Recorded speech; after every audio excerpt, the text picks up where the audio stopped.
is a takeoff of the chaotic stepping stone. So in your book you have something called the chaotic stepping stones. We talked about the chaotic path the first day, moving between chaos and order. The stepping stones are those specific steps you take to move between chaos and order, right? So it's not just, hey, you should do that. There's actually a path to take to do that. And so those are called the stepping stones. And so this teach is an adaptation of the stepping stones teach specifically geared toward your next meeting, right? So the stepping stones can be used for meetings, can be used for projects, can be used kind of for teams that you form, but we're going to use it today specifically talking about the next meeting. And those of you, the 5 of you who have already stepped forward, thank you very much. You'll be using this particular template for planning your next meeting. So that's why I have this on the floor. I'm going to kind of go through it, and this is what we'll go through the design meeting. And you will have a copy of this from the website. So if you want to download it and use it to design any future meetings, you can do so. Anyone can do that. So when we talk about designing our next meeting, the first thing we need to consider is the context of the meeting. What's the larger picture we're working in, right? So often we just kind of plan this particular meeting without thinking about like what's happening outside of that meeting. What's the larger context that this meeting is dropping into? Is it a really intense political climate, right? If we hadn't just had the election, the meeting we're talking about would be a really different kind of meeting, right? We have to consider the context in which we're having it. What's the larger picture? What's going on in the field? What are the trends? You know, we might be talking about funding. We might be talking about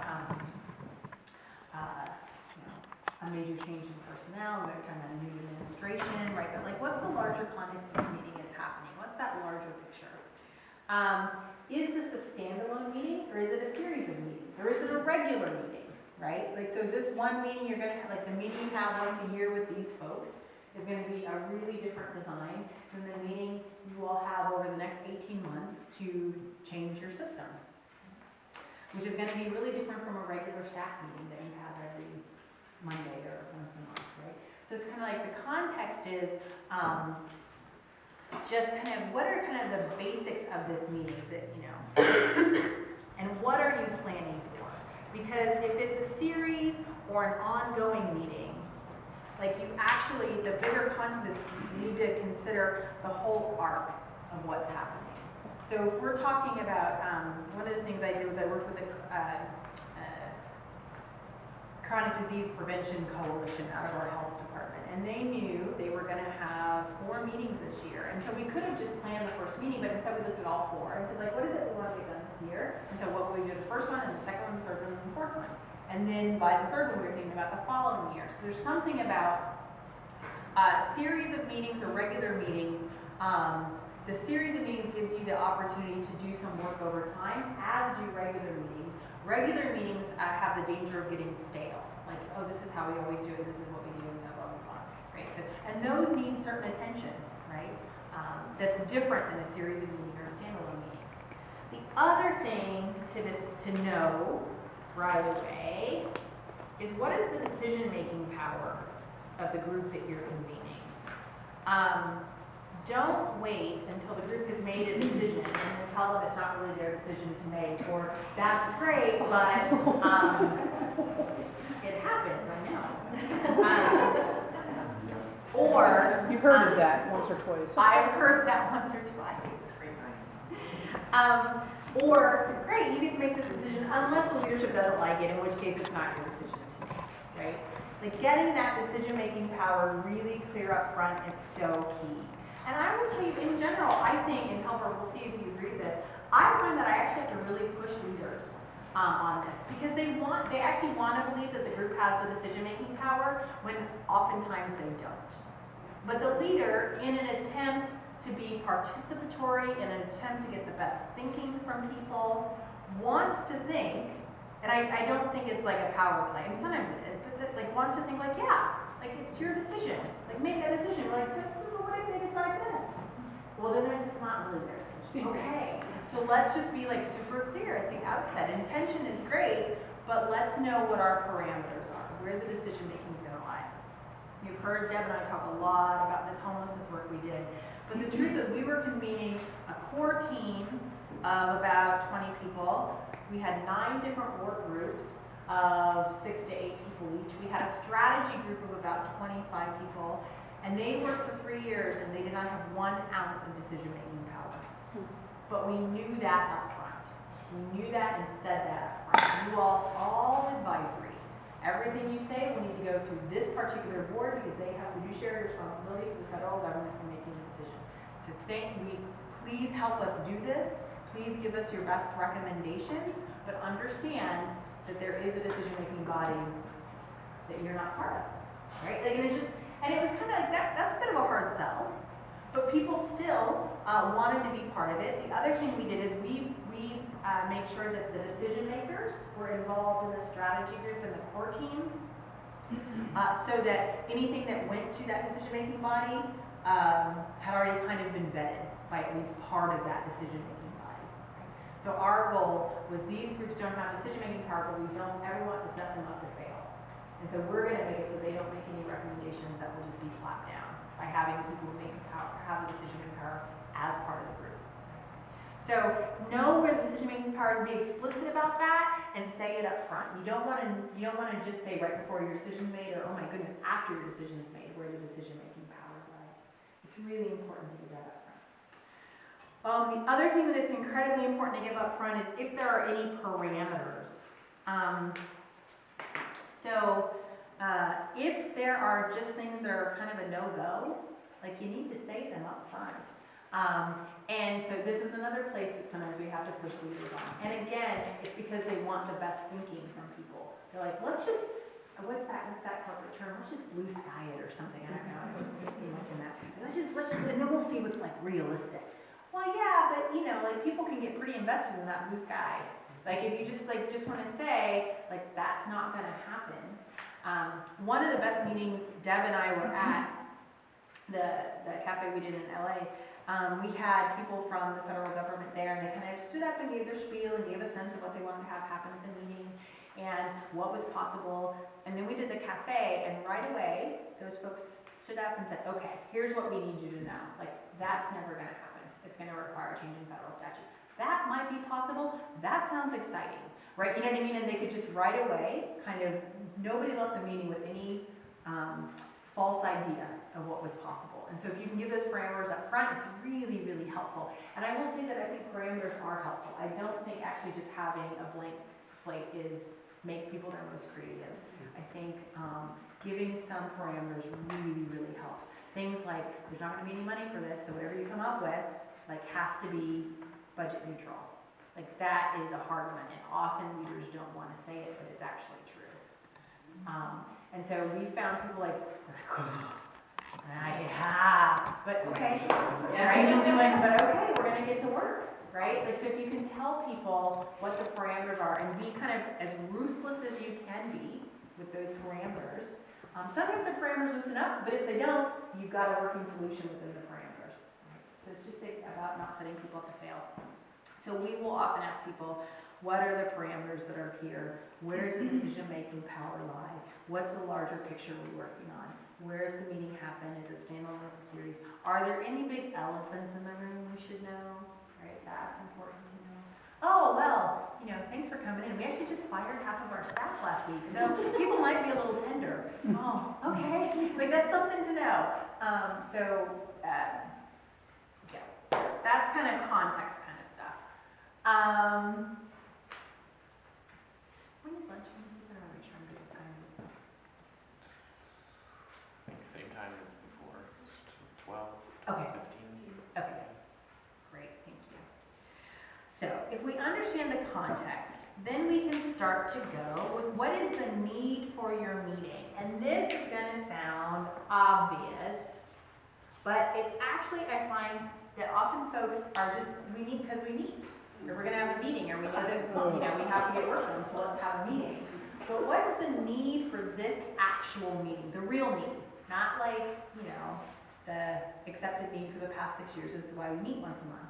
But like, it's worth delving into what is the need for this particular meeting. That will help you get much clearer about what you want to do in your design. And this feels like a step that we can forget, like getting into that maybe just assume. And it's easy to make that assumption, right? Because with what we're facing, what's in front of us, what our work of our organizations is, we know we have to bring people together. The way to bring people together is to meet. So we just kind of do that.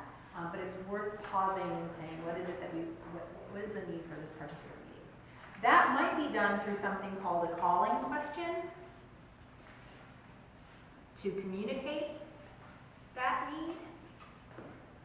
I would say, and there was a calling question for this particular training. I think it was, how do we build our capacity to lead together for increased collaboration and community, or something like that. I don't remember exactly what the calling question was. But that calling question can be a really powerful thing to send out to people, to let them know why you're meeting. So they know what the need of the meeting is as well. It can be a bit evocative, a way to get them there. I would not say that Deb and I do calling questions very often. Something like a 3-day training, we'll do a calling question, but for a regular meeting, we don't typically, but you can. If you're starting a new initiative, it's really great to have a calling question. So one of our calling questions for a large initiative was, how do we provide affordable and sustainable healthcare for everyone in our community, right? Like that was something like, oh, okay, maybe we'll come together around that. So establish the need, get clear on that. You can put it into a calling question if that's useful, and share that calling question out as part of the invitation to the meeting. Once you are clear on need, you can go to, the need should directly flow into the purpose of the meeting. Once you're clear on what the purpose is, or what the need is, then you can have some real clarity around the purpose of the meeting. So, and this, I think, also people often go right to design. They forget about the purpose. It should flow directly from need. And so if we're saying the need of this meeting is to keep each other, it's to keep our work integrated and decrease silos in our organization, then great. So the purpose of the meeting is to share information that will impact each other's work and to build our relationships so we can get good work together done, right? So there's something about just direct flow from need to purpose. But please make that clear and tell people what you're inviting them into, even if it's an ongoing meeting. Every meeting that we do, when you get the agenda, the purpose is right on top. That's sent out with the invitation to the meeting. This is why we're coming together. At the top of every meeting, we share that clarity. This is why we're here, just so you know, Mary, this is the meeting you're coming to. So if you came kind of to talk about X, Y, and Z, and our purpose is A, B, and C, we're probably not going to get to that, right? So if you let people know the purpose of the meeting ahead of time, they can choose whether to come. I know not everyone can choose all of their meetings, but at least helps. And please share a clear purpose statement at your meeting. At the beginning of your meeting, at the opening of your agendas. Purpose, I think, is harder to establish in ongoing meetings, right? Just to say like that's the kind of thing that slips away. And sometimes in series of meetings, if you show that purpose, it can remind people where they are on the journey. Remember, we're 3 months into an 18-month journey, which means we're still kind of opening, right? So we're still exploring the possibilities. In meetings, 4, 5, and 6, we're going to talk about moving to action, and 7, 8, and 9, we're going to actually plan that action. Right? So you can kind of like help people ground where they are in a series of meetings by being clear on your purpose, and it helps you decide what goes into the meeting and what doesn't go into the meeting. Because most of the time, there are 20 things that need to happen in time for 5. And so the purpose lets you know what those 5 should be. The purpose guides everything. Everything in your meeting should go back to that purpose. That's like your first level filter. For us, I think we try to have our purpose go in 2 directions. There's the purpose of the work and the purpose of relationships. So on our agendas, you'll often see that there are at least 2 bullets. One is specifically about the work to be done, and the other is something about building our relationships, to be more impactful in the work, to make the work more possible. But because we don't think relationships and results are 2 separate things, like you have to have relationships for results, your results should build your relationships. Our purpose statements always have 2 things in it, the work and relationships. And that is a difference. Like that, like just to kind of say, like if you put that at the top of your agenda, that signals to people that you're gonna be working a little bit differently. It's not only about the work. Any questions so far? Is that a generic relationship purpose that you put up there, or a specific relationship? It depends on the group, right? So, you know, we just did a purpose that was about building the relationships between the executive committee of this commission so that they can further support So this. you're trying to get it specific, Yeah. it's not just a generic, No. we're gonna be working on it. Right. Yeah. Yeah, and the more specific you can make all this so people see themselves in it and can see their good work.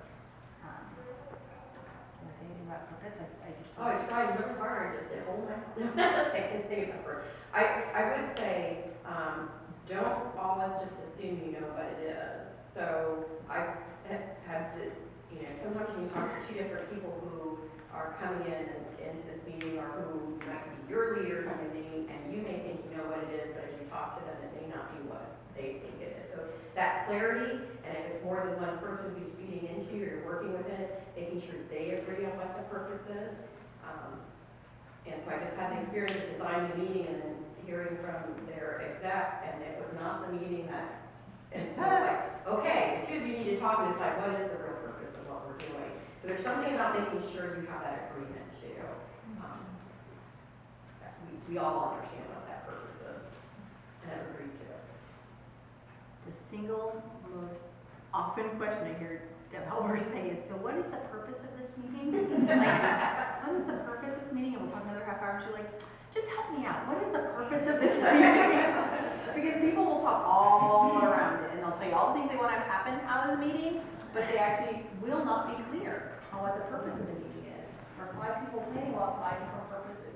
And so if you can get clear on purpose, it just makes things it makes your design so much easier. In fact, when we're designing, like, if the purpose isn't clear, like we'll spend, if we're just spending half an hour design, the first 15 minutes on purpose, and the design becomes clear, right? Because then we know what we're gonna do. So, Deb is a big purpose guru, so if you find yourself getting lost, bring yourself back to the purpose. And if the purpose isn't clear, get clarity there. That's kind of design-wise. Next stepping stone is people. Who should attend the meeting, right? Who should be there? Based on this purpose, who are the right people to be at your meeting? It may not be the usual suspects. Just because those are the folks who always come to your meeting doesn't mean it's the folks that need to come to your meeting, right? So, so who should be at your meeting? And I would say, once you answer who should be at your meeting, I would ask who else. Because often we have like a kind of group of folks we're pretty comfortable having at our meetings. And so ask yourself who else. Is there anyone else? Maybe someone who's tangentially related but might have something good to add. Maybe somebody you're scared to have at the meeting. Doesn't mean that they should be at your meeting, but it's worth at least thinking like, I'm not inviting them because. And make a strategic decision rather than a decision based on fear. But think about who and who else. I think the practice of kind of, right? And again, we tend to work across several meetings, right? So we don't tend to have standalone meetings, but across several meetings, I think we tend to try to practice like pretty radical inclusion. And so it doesn't mean everyone's invited to every meeting, but at some point we want to have everyone invited or part of the process. And so if there are certain groups of folks who strategically it doesn't make sense to invite now, then we're looking at the whole and saying, so then when do we invite them? It's not just kind of like, oh, we can't invite those folks, they don't really work right now. It's just like, okay, so laying it out, who else needs to be there and how can we bring them in? Or how do they need, maybe it's not at the meeting itself, but there are other ways to get their feedback, right? So just kind of be strategic as you're thinking about who and push yourself to who else. Because almost always an outside voice has a really important perspective to me. You know, that dissonant voice, even though we don't always like to hear it, can give really, really useful information. Do you still have a question? Yeah. So is this, I'm thinking back to the purpose, is this the purpose for the whole endeavor that might be multi-meetings, or is this just for the next meeting? Both.